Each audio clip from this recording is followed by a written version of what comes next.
Il fait partie des 7 candidats à la présidence de la Fédération ivoirienne de taekwondo. Il est ceinture noire 5e dan. Il est maître de salle et très connu dans le milieu pour son savoir-faire en matière d'organisation de compétition. Mesdames et messieurs, la grande team est heureuse de recevoir sur son plateau Maître Bathily Tahirou pour de plus amples informations sur sa candidature à la FITKD.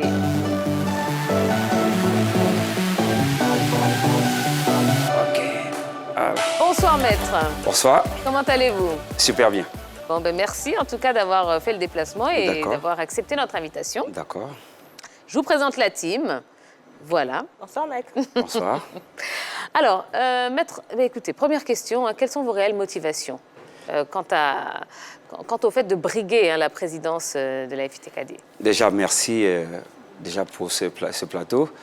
Bon, déjà, les premières motivations, les réelles motivations, déjà, c'est apporter notre pierre à l'édification de notre taekwondo. Un taekwondo plus fort, mais axé vraiment sur les clubs qui ont été les grandes oubliées de ces dernières années.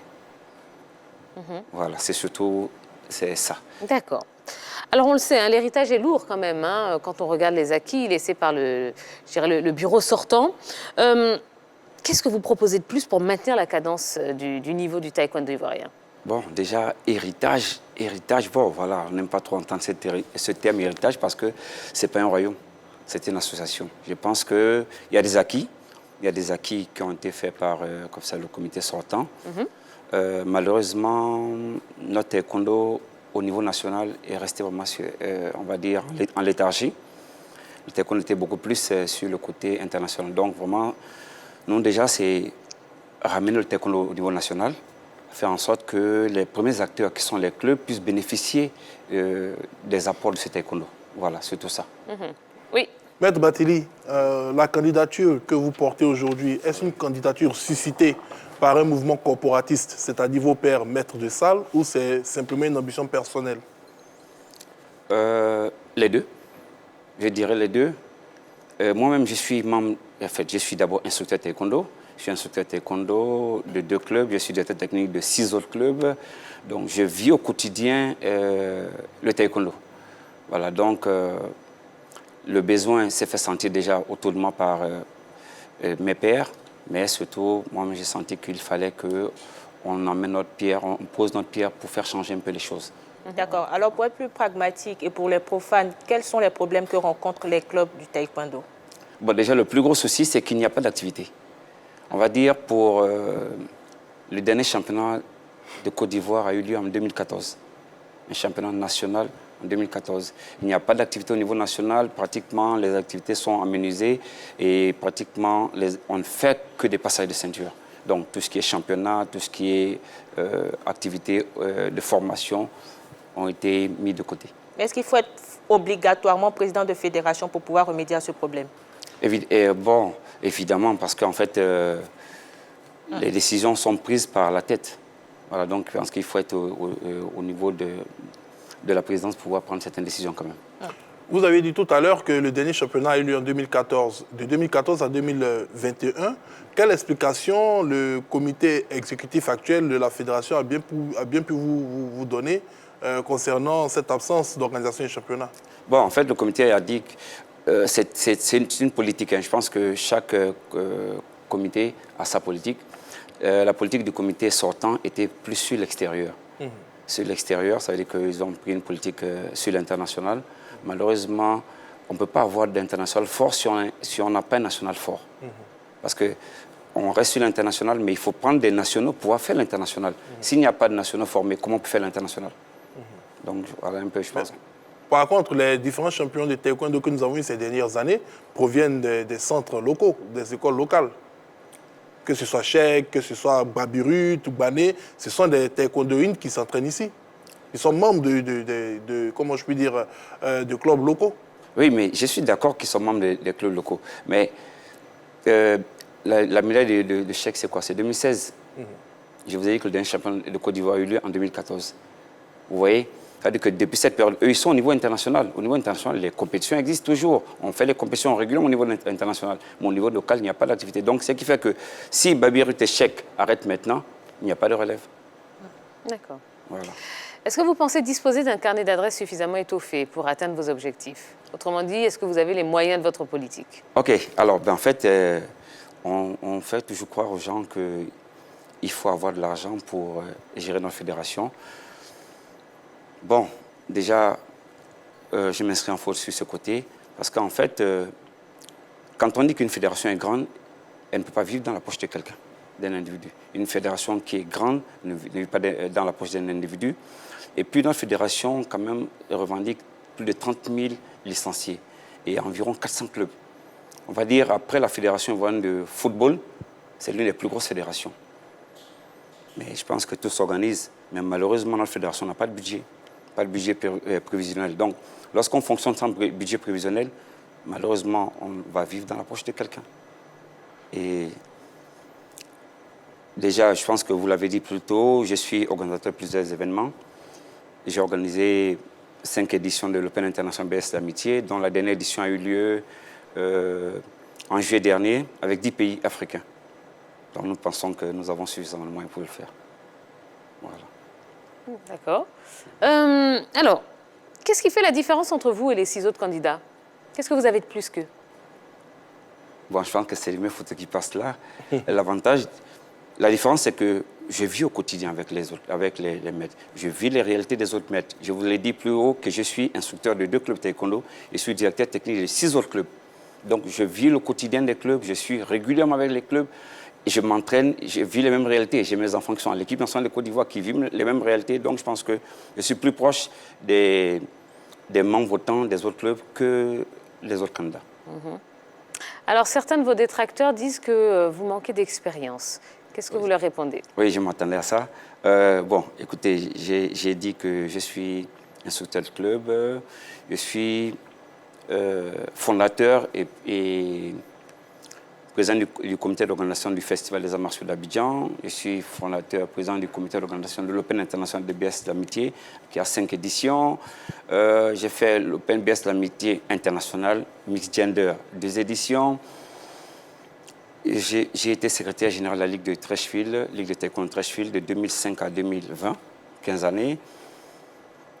Membre de plusieurs commissions de la Fédération ivoirienne de Taekwondo. Membre du comité d'organisation de tous les grands événements qui ont eu lieu en Côte d'Ivoire, concernant le taekwondo. Bon, si on a besoin d'autres expériences, bon, là, je sais pas. D'accord. Maître, moi, j'aimerais tout simplement bondir, je ne vais pas dire rebondir, mais bondir sur certaines questions qui ont été évoquées tout au long du processus électoral de la Fédération ivoirienne de Taekwondo, notamment le code électoral. Est-ce que vous faites partie de ces différents candidats-là qui se plaignent aujourd'hui du nouveau code électoral de la Fédération ivoirienne de Taekwondo? Bon, en fait, les textes sont changés. Quand je dis changés, les textes sont adoptés par l'unanimité. Je pense que si des textes sont passés, c'est parce que l'unanimité, la grande majorité, quand même, a accepté. Donc, je pense qu'on n'a pas à se plaindre pour ça. D'accord. Alors, bon, la bataille s'annonce rude quand même, parce qu'il y a quand même de grosses personnalités, des cadors, si on peut dire, en face de vous. Déjà, quels sont vos rapports avec les autres candidats? Bon, je pense que je suis peut-être le candidat qui fait l'exception, parce que je suis en bon terme avec tout le monde. Que ce soit avec le comité sortant, que ce soit avec... Bon, ils nous ont tous dit ça. Voilà, je suis en bon terme avec tout le monde. Voilà, je suis en bon terme avec tout le monde, donc je peux dire que je suis le candidat qui fait comme l'exception. Parce que je m'entends avec tout le monde et je vis avec tout le monde. Voilà. Est-ce que vous pensez que vous avez des chances dans cette élection? Je ne pense pas, je suis sûr que je vais gagner. Je suis sûr que au soir du 30 octobre, je serai élu président de la Fédération ivoirienne de Taekwondo. D'accord. Vous disiez tantôt que vous aviez organisé de grands événements par rapport au taekwondo. Personnellement, qu'est-ce que vous avez apporté à la Fédération ivoirienne de taekwondo? Personnellement, déjà, c'est cette compétition déjà qui vient pallier à un gros manque. Parce que déjà, rester sans activité pendant 6 années, et pendant ces 6 années, moi, j'ai fait des activités régulièrement. J'ai été membre du comité d'organisation de tous les grands événements qui ont eu lieu en Côte d'Ivoire. Donc, j'ai apporté ma pierre continuellement à l'édification de ce taekwondo. Mais évidemment, je n'étais pas décideur. Et là, on souhaite décideur, pouvoir mieux apporter notre pierre. Moi, j'aimerais tout simplement avoir au moins quelques grandes lignes de votre action, votre programme. Je sais qu'il y a des éléments particuliers qui doivent, je dirais, distinguer votre programme de celui des autres. Vous avez parlé de manque de compétition, mais dans la généralité, qu'est-ce que vous pensez pouvoir apporter sur les 4 années à venir à cette fédération? Je pense que c'est un peu pour aller dans le sens de la question du Yémen. D'accord. Déjà, vous voyez, on va dire 70 à 80% des membres de taekwondo vivent du taekwondo. Malheureusement, tout le monde n'est pas entier à la même enseigne. Donc notre premier élément, notre premier cheval de bataille, s'il faut le dire, c'est vraiment le social.